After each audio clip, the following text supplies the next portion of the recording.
तो श्री कृष्णा जी, जैसे हमने आगे बताया कि योग और आयुर्वेद के माध्यम से अच्छे स्वास्थ्य की हम प्राप्ति कर सकते हैं, तो अभी आवश्यकता है कि हम योग और आयुर्वेद का परिचय भी दें, ताकि लोग उसके महत्व को समझें और उसके परिचय से उनको आगे बढ़ने में और सहायता हो सके, है ना? बिल्कुल।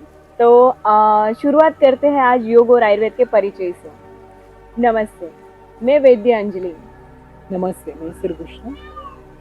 तो जानते हैं हम आयुर्वेद को। आयुर्वेद का अर्थ क्या है? आयुर्वेद यह दो शब्दों से बना है, आयु और वेद।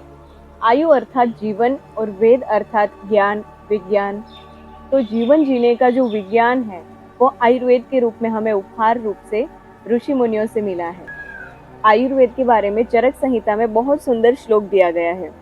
हिता हितम सुखम दुखम आयुस्तस्य हिता हितम मानम च तच्च यत्रोक्तम आयुर्वेद स उच्यते।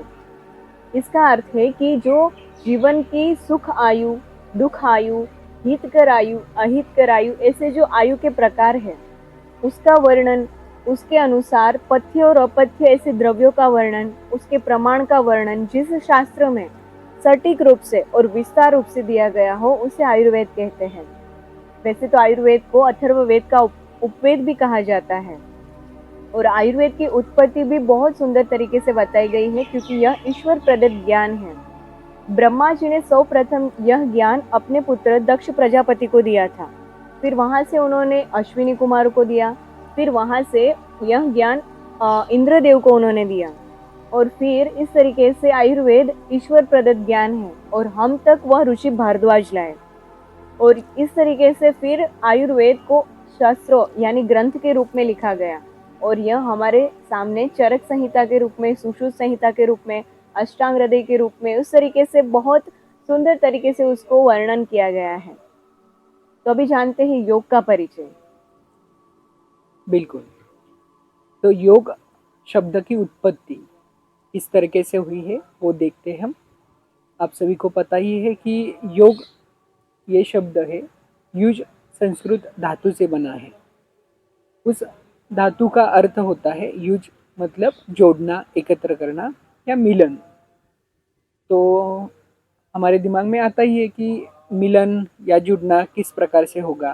तो वो दो चीज़ों को जोड़ता है, एक अपने शरीर और आत्मा को जोड़ता है, दूसरा है आत्मा और परमात्मा का मिलन, जुड़ना ही योग है।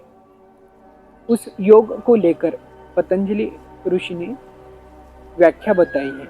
अपनी पुस्तक में उन्होंने योग चित्त वृत्ति निरोध ऐसी व्याख्या बताई है। उस व्याख्या में चित्त वृत्तियाँ अलग अलग प्रकार की है, उसको निरोध करना ही योग बताया है। तो निरोध करना मतलब क्या कि अपने चित्त के अलग अलग जो वृत्तियाँ होती है, मुख्यतः 5 वृत्तियाँ होती है, वो योग का अभ्यास करते करते वो रुक जाती है। यानी रोकने की कोशिश नहीं करना है उसमें, सहजता से वो रुक जाती है। इसके लिए ही योग किया जाता है। तो सबसे महत्वपूर्ण बात है कि चित्त चित्त जहाँ जिस स्थान पर हम रखते हैं, यानी जिस स्थान पर हमारा चित्त जाता है वहाँ से वो वृत्तियाँ निर्माण होती है। तो सबसे अच्छी बात है कि हम हमारा ही चित्त ऐसे स्थान पर रखेंगे वहाँ से वृत्तियाँ निर्माण ही नहीं होंगे। वो स्थान है अपना तालु भाग यानी सहस्त्र का स्थान। तो आप दिन भर में हमेशा जब कर्मयोग कर रहे हैं यानी कार्य कर रहे हैं, आप जो कौन सा भी विचार कर रहे हैं, कुछ किसी के भी साथ जुड़ रहे हैं, तो उसमें आपको ध्यान देना है कि आपका चित्त है वो तालु भाग के ऊपर स्थिर करके ही कार्य करना है।